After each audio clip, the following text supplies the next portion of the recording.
Hello everyone, welcome to online classes.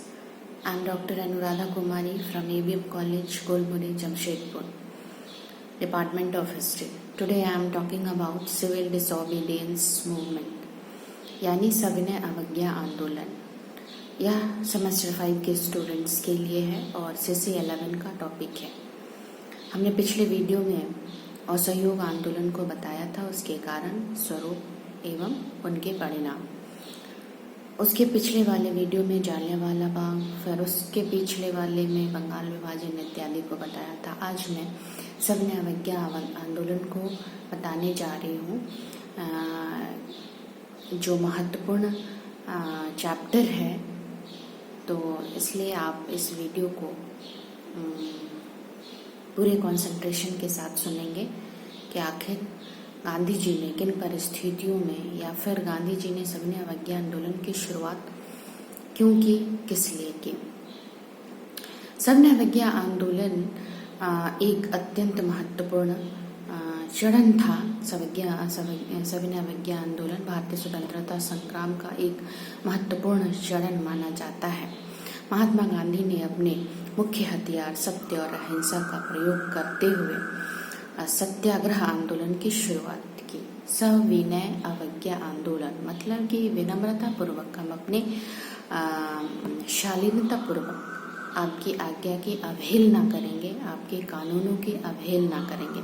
सविनय का मतलब ही यही होता है. सविनय मतलब विनम्रता पूर्वक, अवज्ञा मतलब उल्लंघन करना, आंदोलन अपनी आपकी बातों यानी ब्रिटिश सरकार की बातों की अवहेलना करना, उसके खिलाफ अपनी आवाज़ बुलंद करना, लेकिन उसमें कोई भी हिंसात्मक कार्य नहीं किए जाएंगे. सत्य और अहिंसा के आधार पर जो भी मांगे होंगी वो सत्य और अहिंसा के आधार पर किया जाएगा. इस आंदोलन को शुरू करने से पहले गांधी जी की जो मंशा थी वह यह थी कि हम कोई भी हिंसात्मक तरीका को नहीं अपनाएंगे. पूरे प्रेयर एंड पेटिशन के आधार पर हम अपनी मांगों को, हम अपने अधिकार को रखेंगे और उस मांग को ब्रिटिश सरकार को पूरा करनी है. अगर नहीं करेंगे तो इस सविनय अवज्ञा आंदोलन की शुरुआत कर दी जाएगी. सविनय अवज्ञा आंदोलन की शुरुआत उन्होंने 11 सूत्रीय मांगों को रख कर किया था. गांधी जी के द्वारा 11 सूत्रीय मांगे रखी गई थी और इन 11 सूत्रीय मांगों को ब्रिटिश सरकार ने नज़रअंदाज कर दिया था. इसके पूर्व भी बहुत सारे, जैसे नेहरू रिपोर्ट है, उसकी जो नेहरू रिपोर्ट में जो मुख्य प्रस्ताव थे उसकी अवहेलना की गई थी ब्रिटिश सरकार के द्वारा. या फिर विश्वव्यापी आर्थिक मंदी जो आ गई थी, वैसे भारतीय मजदूर और किसानों की हालत बहुत ही शोचनीय हो गई थी, दयनीय हो गई थी, लेकिन ब्रिटिश सरकार को उसके कान पे जू नहीं रेंग रही थी, जिसके कारण पूरे भारतीय क्रोधित हो रहे थे. तो ये सारी परिस्थितियां थी सविनय अवज्ञा आंदोलन को शुरुआत करने की जो पहल उन्होंने की. ये सारी परिस्थितियां भारतीयों के समक्ष आ गए थे. महात्मा गांधी ने सविनय अवज्ञा आंदोलन को शुरू करने के लिए उन्होंने विभिन्न चरणों के कारनामे या फिर विभिन्न चरणों या विभिन्न कारणों से किया. उनके जो चरण थे विभिन्न थे, उनके कारण विभिन्न थे. 1928 ईस्वी में जो नेहरू रिपोर्ट या नेहरू समिति या सर्वदलीय सम्मेलन के द्वारा नेहरू रिपोर्ट को अस्वीकार कर दिए जाने के समय से घटना चक्र जो थी वो तेज हो गया था. इस रिपोर्ट ने कांग्रेस और मुस्लिम लीग को संतुष्ट नहीं कर पाया था.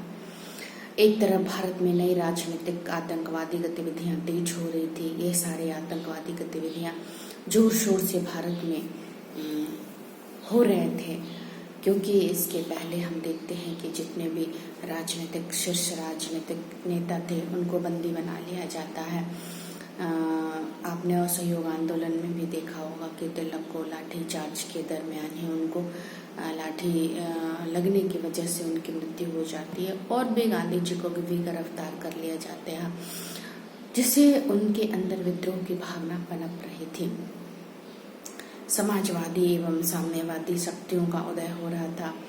किसानों और मजदूरों के आंदोलन भी जोर शोर से पनप रहे थे। सांप्रदायिकता का उभार हो रहा था और साथ ही सरकार का दमन चक्र चल रहा था। इन सारी परिस्थितियां जो भारतीयों के लिए दयनीय और शोचनीय स्थिति पैदा कर रही थी, वहीं पर ब्रिटिश सरकार का दमन चक्र भारतीयों के ऊपर चल रहा था।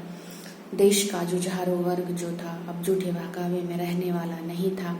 इस भावना को सही दिशा प्रदान करने के लिए, सही ढंग से करने के लिए गांधी जी ने एक ठोस कार्यक्रम की योजना बनाई, ठोस कार्यक्रम का आधार बनाया। वह है सविनय अवज्ञा आंदोलन। सविनय अवज्ञा आंदोलन को शुरू करने से पहले गांधी जी ने ब्रिटिश सरकार के सम्मुख 11 सूत्री मांगों को रखा। इस आंदोलन को शुरू करने से पहले उसने वायसराय से बातचीत कर ली थी। वायसराय थे लॉर्ड इरविन और रैमजे मैकडोनाल्ड जो थे वो इरविन, भारत का गवर्नर जनरल लॉर्ड इरविन, और ब्रिटिश प्रधानमंत्री जो थे वो रैमजे मैकडोनाल्ड थे। उससे उन्होंने 31 जनवरी 1930 को 11 सूत्री मांगों को रखा और उनकी 11 सूत्री मांग जो थे वो इस प्रकार थे। उन्होंने किसानों, पूंजीपतियों और मजदूरों का बहुत ही ख्याल रखा। उसने इस आंदोलन में सभी वर्गों को शामिल करने का प्रयास किया और यह आंदोलन जन आंदोलन के रूप में भी उभरा, क्योंकि इसने हर वर्ग के लोगों की बातों को, लोगों की मांगों को ध्यान में रखकर उन्होंने अपने इस 11 सूत्री मांगों को रखने का प्रयास किया। पहला उनकी जो मांग थी कि लगान में कमी की जाए, लगान में 50% की कमी की जाए। लगान जो था, किसानों के द्वारा जो लगान दिया जाता था उसमें 50% कम करने की मांग की गई। दूसरा था कि रुपयों का पुनर्मूल्यन विनिमय दर में कमी की जाए। तीसरा कि मादक वस्तुओं पर निषेध लागू हो, यानी मद्य निषेध लागू किया जाए। जो नशीले पदार्थ हैं, नशीले पदार्थों का सेवन बंद हो। नमक कर समाप्त हो, क्योंकि नमक तो हर छोटे बड़े निचले तबके के लोग, सभी वर्ग के लोगों के घर में नमक का प्रयोग होता था। और अब ये नमक भी लोग टैक्स भर के उनको खरीदना पड़े तो ये बहुत ही मुश्किल वाली बात थी। इसीलिए गांधी जी ने इसको पूरे ध्यान में कि ये सभी वर्गों के लोगों के द्वारा इस्तेमाल की जाने वाली वस्तु है, इसको हम नमक कर को समाप्त करना ही उनका मुख्य उद्देश्य था। और बाद में हम देखते हैं कि सविनय अवज्ञा आंदोलन जो शुरू करते हैं वो नमक कर का या नमक बनाकर नमक कर का उल्लंघन करके ही सविनय अवज्ञा आंदोलन की शुरुआत कर दी जाती है। सैनिक व्यय में 50% कम की जाए, यानी ब्रिटिश सरकारों के द्वारा जो सैनिक रखे गए थे वो उसमें भी 50% की कमी की जाए। अधिक वेतन पाने वाले सरकारी पदाधिकारियों की संख्या कम की जाए। विदेशी कपड़े पर विशेष आयात कर लगाया जाए। अब जो भारत के बाहर खासकर ब्रिटेन से आने वाले जो कपड़े थे, वस्तुएं थे, वो काफ़ी महंगी दामों में यहाँ पे बेचा जाता था। उससे तो उसे प्रॉफिट होता था, लेकिन भारत में उससे कोई मुनाफा की बात नहीं होती थी। भारतीय अधिक कर देकर उसे खरीदना पड़ता था, अधिक दामों में खरीदना पड़ता था। और भारत के जो लघु और कुटीर उद्योग थे उसको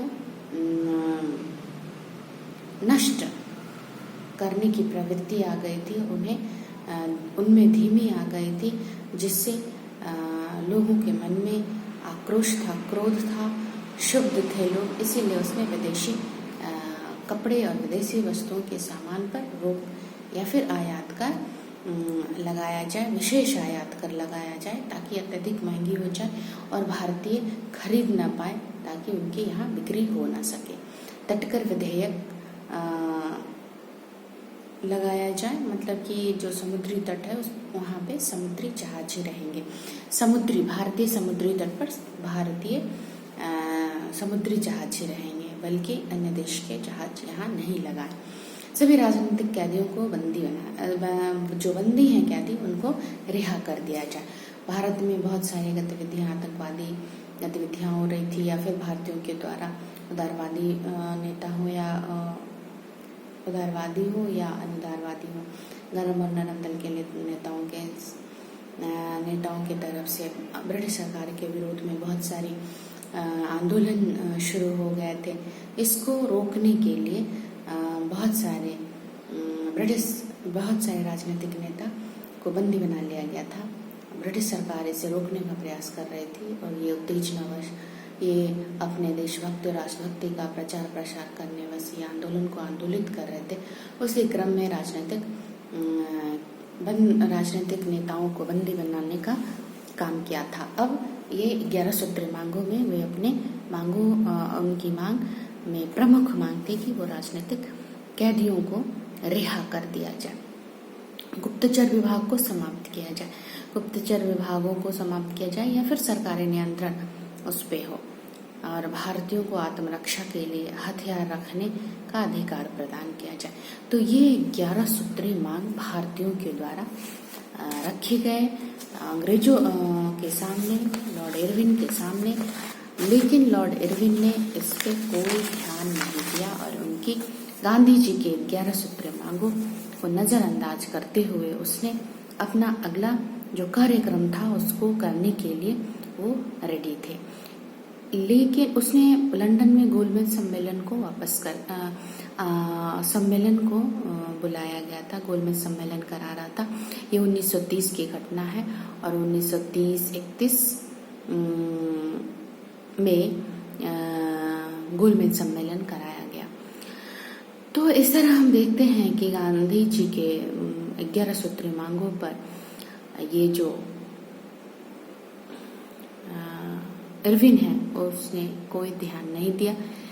तब गांधी जी 12 मार्च 1930 को अपने नव सहयोगियों के साथ साबरमती से 200 मील की दूरी पर समुद्र तट पर बसे दांडी की यात्रा की और 5 अप्रैल को दांडी पहुंचकर उन्हें समुद्र के पानी से नमक बनाया एवं शांतिपूर्ण ढंग से अपने अनुयायियों को अहिंसक तरीके से नमक कानून का और नमक बनाने की सलाह दी, नमक कानून का उल्लंघन करने और नमक बनाने की सलाह दी। पूरे देश में बिजली सी दौड़ गई, अनेकों ने सरकारी नौकरियों का त्याग कर दिया, मजदूरों के बीच हड़तालें शुरू हो गई। सभी लोगों ने अंग्रेजी साम्राज्य के खात्मे के लिए आंदोलित हो उठे और शुरू में सरकार ने इसको गंभीरतापूर्वक नहीं लिया, लेकिन शीघ्र ही इसकी स्थिति बहुत ही भयानक होती गई, क्योंकि यह एक ऐसा आंदोलन था जिसमें नर नारी सभी लोग, बच्चे, बूढ़े, जवान, जितने भी मध्यम वर्ग के लोग थे या फिर बुजुर्ग लोग थे, मजदूर, किसान, सारे के सारे इस आंदोलन में शामिल हो गए थे और महात्मा गांधी को सहयोग देने के लिए तत्पर हो गए थे। ऐसी स्थिति में ब्रिटिश सरकार के द्वारा इस आंदोलन को कम करने का प्रयास किया गया, इसको रोकने का प्रयास किया गया और 15 मई 1930 को गांधी जी गिरफ्तार कर लिए गए। इससे आंदोलन और भी भड़क उठा, देश के प्रत्येक कोनों में प्रदर्शन होने लगी। प्रथम गोलमेज सम्मेलन ने यह स्पष्ट कर दिया था, प्रथम गोलमेज सम्मेलन की असफलता ने यह स्पष्ट कर दिया था कि भारतीयों के विषय में कोई भी निर्णय लेने से पहले भारतीयों को शामिल करना ही होगा। इसलिए उसने प्रथम गोलमेज सम्मेलन में कोई भी भारतीय शामिल नहीं थे, लेकिन द्वितीय गोलमेज सम्मेलन में गांधी जी ने सविनय विज्ञान आंदोलन को थोड़ा कम करके और उसमें भाग लिया, लेकिन गांधी जी को निराशा हाथ लगी और इसमें कोई सफल सफलता नहीं मिली। ब्रिटिश सरकार ने भारतीयों के लिए कोई वैसा निर्णय नहीं लिया जो भारतीयों के हित में थे।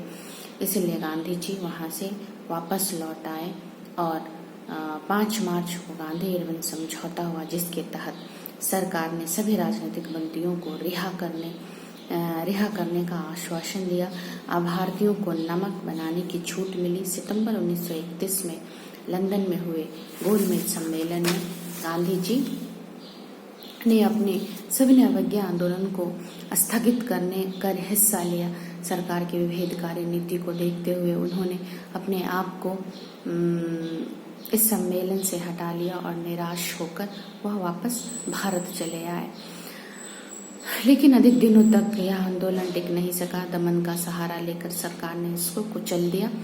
महात्मा गांधी ने भी इस आंदोलन के प्रति कोई उत्सुकता नहीं दिखाई और 1934 ईस्वी में पटना अधिवेशन में सविनय अवज्ञा आंदोलन को वापस लेने का निर्णय ले लिया। तो इस तरह हम देखते हैं कि सविनय अवज्ञा आंदोलन किन परिस्थितियों में किया गया था और क्यों किया गया था, इनकी मांगे क्या थी। मेन है कि 11 सूत्री मांगों के द्वारा ही सविनय अवज्ञा आंदोलन की शुरुआत की गई और इस सविनय अवज्ञा आंदोलन के जो कारण थे, हमने कानून बताया कि नेहरू रिपोर्ट में जो भारतीयों की मांगों को स्वीकार कर दिया गया था, हिंदू मुस्लिम को संतुष्ट नहीं कर पाई थी और पूरे विश्व स्तर पर जो आर्थिक मंदी आई थी, जिससे भारतीय किसान और मजदूरों की स्थिति खराब हो गई थी, शोचनीय हो गई थी। साम्यवादी और समाजवादियों का उदय हो रहा था।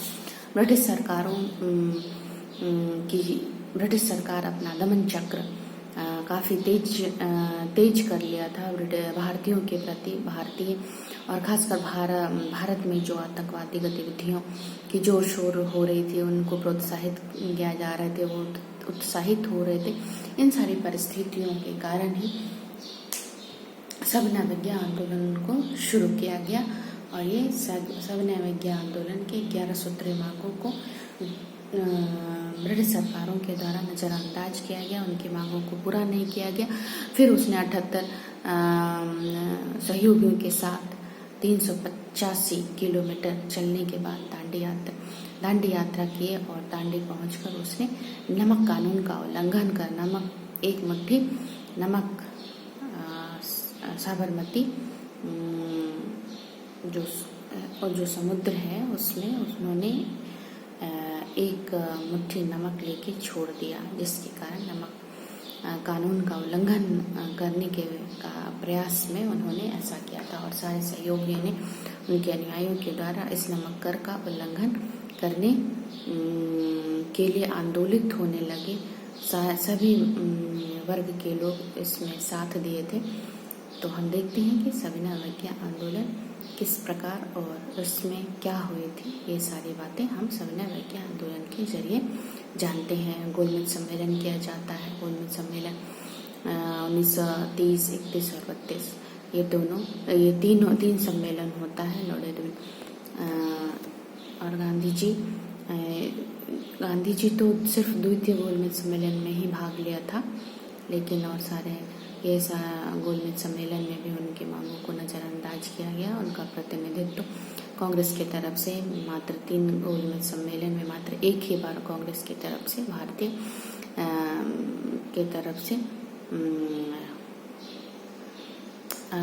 कांग्रेस की तरफ से महात्मा गांधी उपस्थित हुए थे। धन्यवाद।